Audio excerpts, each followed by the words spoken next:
Hello, everyone. Welcome back to the next episode of Spin Cycle Live. I hope you all are doing so well. I am your host, Nathan Hale. Today is Wednesday, February 5th, 2025. We are in the month of love here today.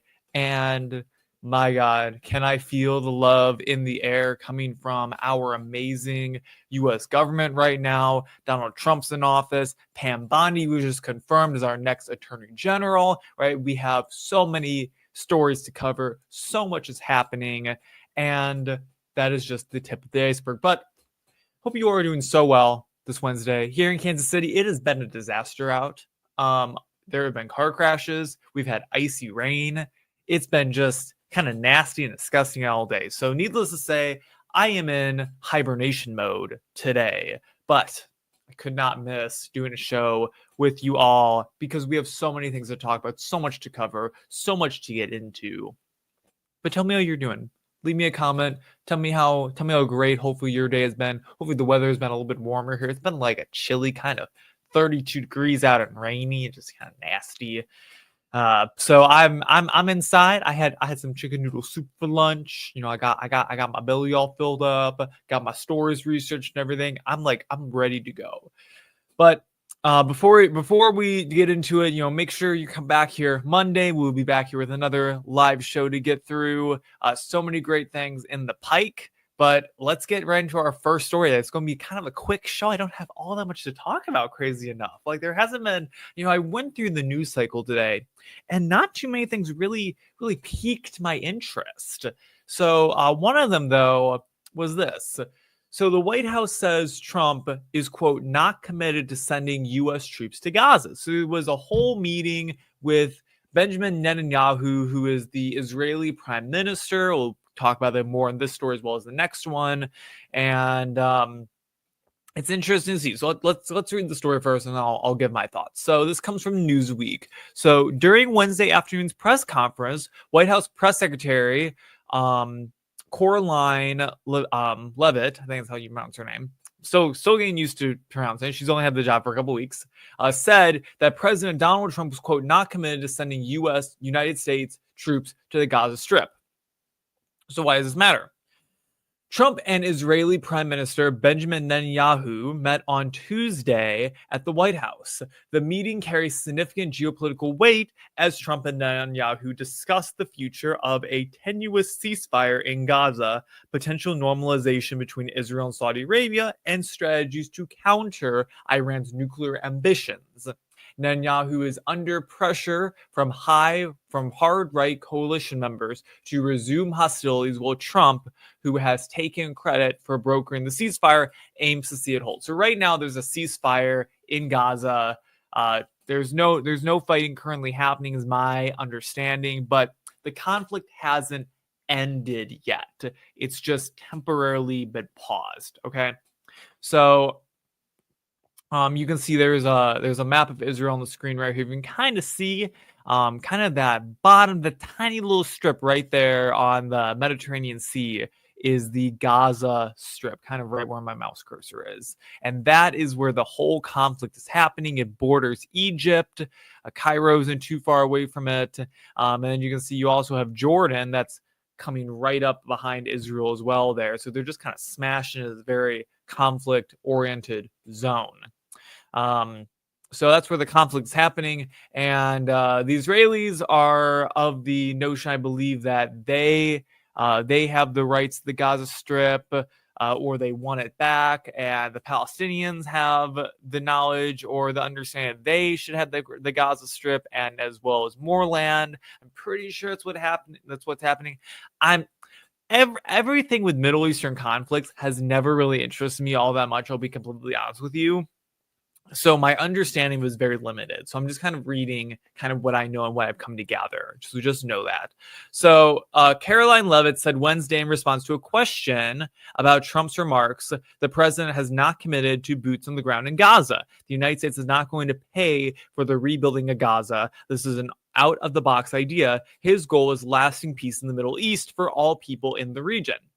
On Tuesday, Trump suggested a plan for the U.S. to, quote, take over control of Gaza and relocate its Palestinian residents to nearby countries like Egypt and Jordan. The president made those remarks during a news conference with Israeli Prime Minister Benjamin Netanyahu at the White House. So the president framed his proposal as a redevelopment project, saying that Gaza could become, quote, the Riviera of the Middle East, while also describing the territory as a demolition site.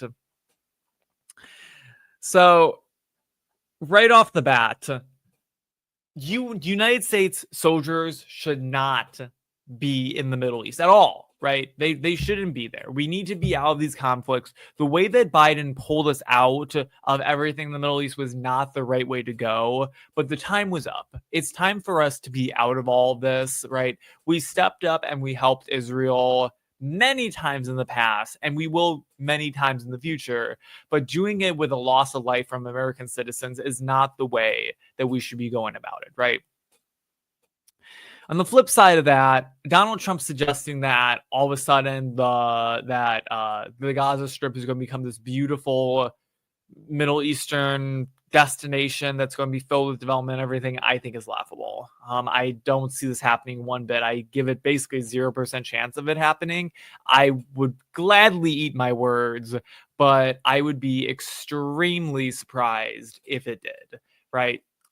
Just with everything that's happening, I don't see it happening. I don't see the logistics of moving that many people out of a region to another entirely new area, right? How are you going to go about doing that? Who's going to pay for it? Is Israel going to pay for it? Are we going to pay for it? If we're going to pay for it, I'm definitely against it. To be completely honest with you, I don't really understand why these two people cannot just kind of live in their areas and just leave it the way that it is right now and just let them exist, right? So I'm a little bit more neutral on the matter. I'm not an advocate for Jerusalem or for Israel as a whole. I'm not an advocate for the Palestinians as a whole. I think there are flaws on both sides here. But I think we've done a great job of helping our allies in Israel in the past.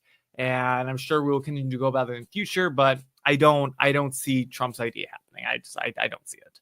But that's about all for that story. So there's your update on that. Seems like this war has been happening for a while now. I think it's going on like almost 2 years, or over, maybe a little bit over that, somewhere around there. It seems like it started in 2023, if I remember. So maybe it's going on 2 years this October. So get the thing ended, but should not result in a loss of life from our citizens. All right, so let's get right into our next story. So House Democrats move to impeach Donald Trump over dastardly deeds. All right, so your usual suspect here, Al Green, who's a Democrat from Texas, right? He wears these ugly ties and honestly just doesn't look like a kind person. Like, you know how when you can look at a person and be like, yeah, that looks like a nice guy. Al Green doesn't look like a nice person. He looks like a grumpy old man, which, to be honest with you, is the majority of Congress right now, which is grumpy old men. But Al Green is no exception. So it took just over 2 weeks after Inauguration Day for House Democrats to begin to push to impeach President Donald Trump in his second administration. Representative Al Green announced Wednesday that he was introducing articles of impeachment, citing the prospect of, quote, ethnic cleansing after Trump proposed the United States take over Gaza. So this is from kind of the last story we covered going into this, right? So, quote, the movement to impeach the president has begun, Green said. I rise to announce that I will bring articles of impeachment against the president for dastardly deeds proposed and dastardly deeds done. Oh my God. I swear, they're so exhausting. They really are. Like, we can't even get 2 weeks without trying to impeach the guy, right? Democrats are just exhausting people to be around. They're very sad. They're very sad people on the insides, and they're very depressed, and they think that everyone's after them, right? They're not kind souls, right? Like we're kind souls. We're kind people. You know, at the end of the day, I forget about all the news that's happening in the world, right? And I care about my family and everything. But the Democrats don't, right? They carry that weight around with them all day. right? It's exhausting, and they're exhausting to be around. This is exhausting to read, right? I can't even imagine being in the room with this guy. All right, so Trump said, quote, "We'll own it and be responsible for dismantling all the dangerous unexploded bombs and other weapons on the site, level the site, and get rid of the destroyed buildings and level it out." He added the project would, quote, "create an economic development that will supply unlimited numbers of jobs and housing for people of the area, do a real job, do something different." So that was about turning the Gaza Strip into this brand new, beautiful development and everything. So, like I said, I don't think it's going to happen. We'll see where it goes. We'll be sure to keep you updated on this show, right? So he said, quote, "We're talking about 1.7 million people," Trump told reporters. "I think they'll be resettled in areas where they can live a beautiful life and not be worried about dying every day." Yeah, 1.7 million people. How are you going to go about the logistics of moving 1.7 million people, right? I don't see it. I don't see it happening, right? It's just like it's the whole process of trying to get all the illegals out of our country, right? It's one thing to go after the criminals, because I do agree with the Democrats that the majority of people who are coming into the country probably are not committing crimes or violent crimes for that matter. They still should go. They still broke our laws. But it's one thing to go after people who you know where they are, you know their names, you know the crimes they've committed, all this, right? We know the U.S. government knew about all the crimes that a lot of these illegals have committed in the country, right? But it's another thing to go after all the millions of people who we don't know anything about. We don't know where they are. We don't know where they're living at, right? So it's just, it's a process, and I don't know. I don't see it happening. I really don't. So Green is no stranger to proposing articles of impeachment against Trump. The congressman from the Houston area did so multiple times during Trump's first term, but to no avail. Okay, so I don't even really know what to say other than he doesn't look like a kind person. He doesn't. He looks like the kind of guy who would throw impeachment just around everywhere. And I feel like the Democrats need to just rein it in a little bit. They had their asses handed to them this November. You need to sit down on the bench for a little bit, right? And on the other hand, I hope they keep doing stupid stuff like this, right? We just saw that at the DNC, the Democrats elected David Hogg to be the DNC vice chair. He's the guy who started March for Our Lives, right? He's a nutbag. We saw the crazed lunatics who were at the DNC convention running for the chairmanship, and the ridiculousness that they said. I saw clip after clip after clip of people complaining about racism and how the reason why Kamala Harris lost was because of misogyny and because of, the fact that she's a woman, and which we know is not true. It was because she had bad policies and she's the worst candidate to run in the 21st century, possibly ever, for president, right? But we saw that happen at the DNC. So on the one hand, I think this is entirely ridiculous. But on the other hand, good on the Democrats. I want them to keep doing stuff like this. I want them to keep acting like nutbags so that our side keeps winning, right? Because we're not the nutbags here, right? We're the actual sane, rational people who are not filled with hatred like Al Green is, right? I want us to keep winning. I want us to keep winning elections. So I hope they actually keep acting like complete nutbags like this, right? So that's that. Moving on. Last major story of the day. We only had really 3 today, like I said. So DOGE targets Medicare agency looking for fraud. This is from Fox News. So USAID has already begun gutting following scrutiny by Musk and DOGE. So Elon Musk's Department of Government Efficiency is working with the Centers for Medicare and Medicaid Services and has gained access to payment and contracting systems in search for potential fraud, the Wall Street Journal reported Wednesday. Good. Good. They should be doing this. I'm sure that Medicare and Medicaid is filled with fraud. There's so much money that's going out to people through those systems, right? They're serving tens of millions of Americans. I'm sure that there is rampant fraud in that department. Go through it. I cannot wait to hear about the number of fraudulent claims made through Medicare and Medicaid. Can't wait to see it. Here we go.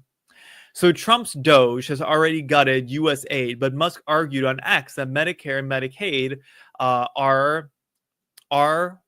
were the big money fraud is happening, or where the big money fraud is happening.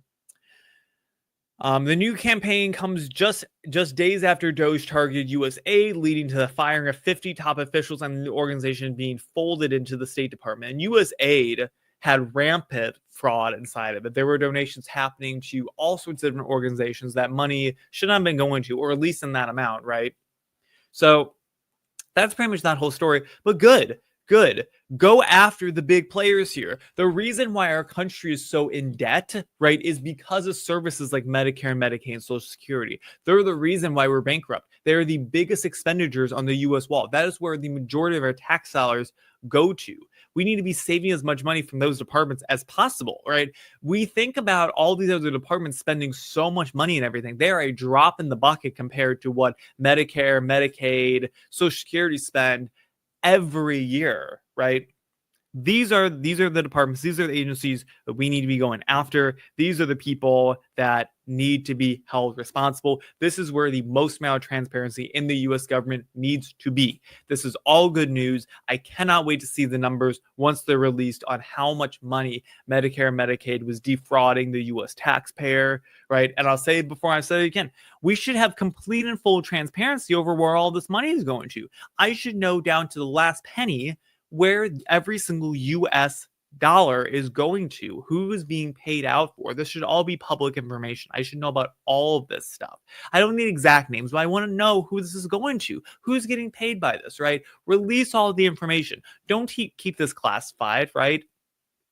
So this is great. I'm so glad that that we have someone like Elon who is in doing this and has a team of people around him who are going through all of this and figure out where those fraud is at. All right, let's move on. Last couple of things I wanted to touch on. So RFK was confirmed in the committee yesterday. He got a 14-13 vote. So it was split along party lines for him to pass out committee. Now he's not confirmed yet, right? He's not confirmed. He still has to get a full vote from the Senate. Well, once that vote comes along, then he will be. So in a starkly partisan vote, the Republican-controlled Senate Finance Committee advanced Kennedy's nomination 14-13, sending his bid to oversee the $1.7 trillion U.S. Health and Human Services Agency for a full vote on the Senate floor. So this is great news. I watched this happen live yesterday morning.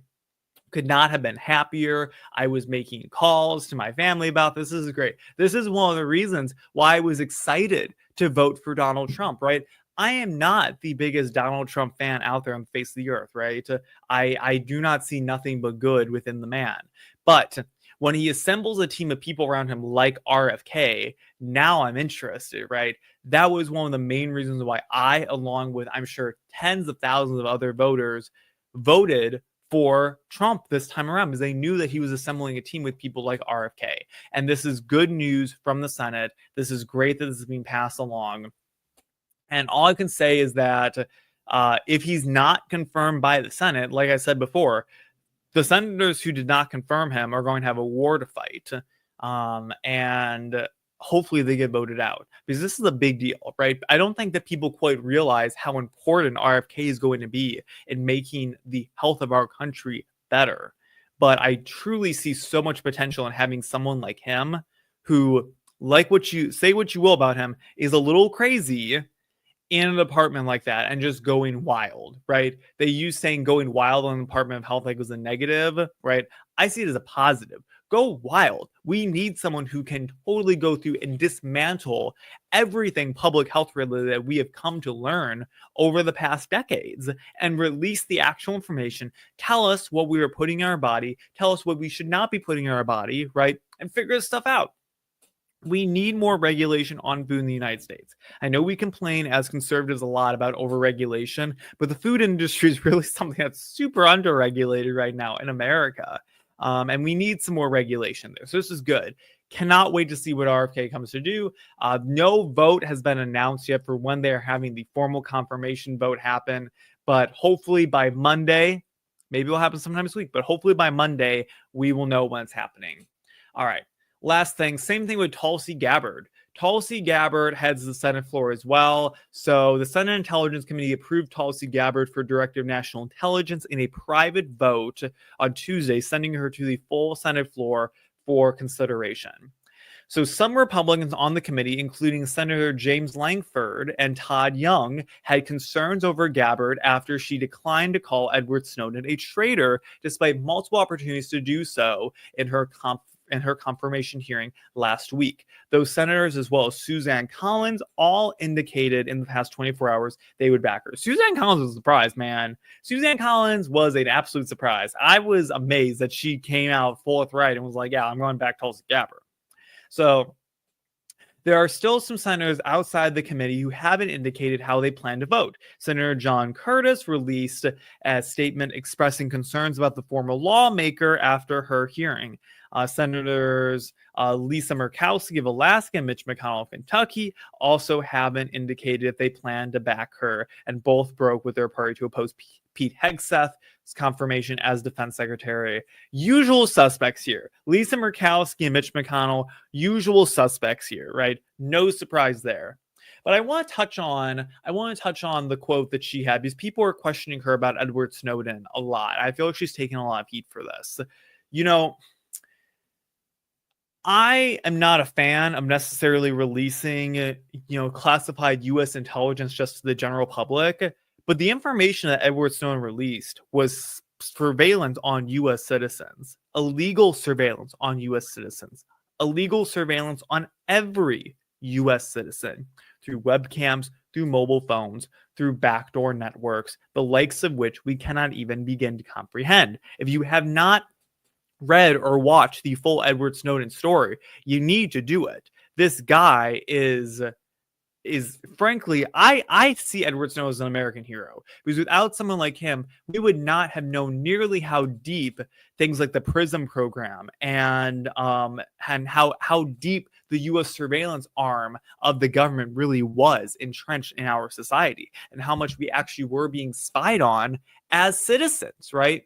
So I see this as a plus. I'm a big fan of Edward Snowden. Should he have come and gone through a more formal way of doing so? Maybe. Should he have brought it to Congress first? Maybe. But who's to say how much of it would have gotten released that way then, right? Who's to say they would have even heard his calls, right? So that was an argument that was made several times. But I don't see an issue with that. I think he's a good dude. I don't really have an issue with that. I think that would be great if more people would come forward and tell the world how awful the inner workings of the U.S. government are. Maybe first going through Congress, if that's the way to get the information out. But if they can't do it, I mean, how brave of a person you have to be to know that you are releasing information that will ban you from the country you live in, right? He's living out in Russia right now, I think. And I wouldn't want to live in Russia, right? There are very few pieces of information that someone could give me that I would be willing to go forward public with and move out of my country that I've lived in my entire life to live in Russia for, right? And that's what Edward Snowden did.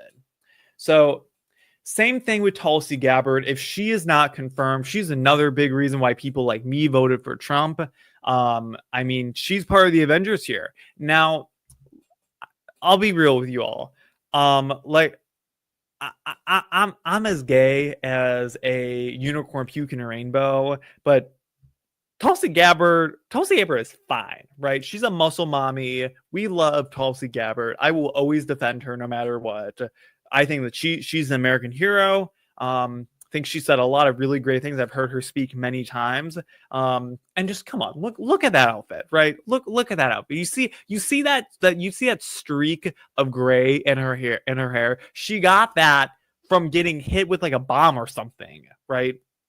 something happened to her like in combat that makes her hair look like that, right? I think she's a knockout, but we'll see when she gets confirmed too. Hopefully she does. We'll be sure to cover it. Maybe it'll happen sometime this week. I cannot wait to see how that goes, but we will see what happens with that. But that is all for today for the show. I hope you all have enjoyed it as much as I have. So many great things we covered today.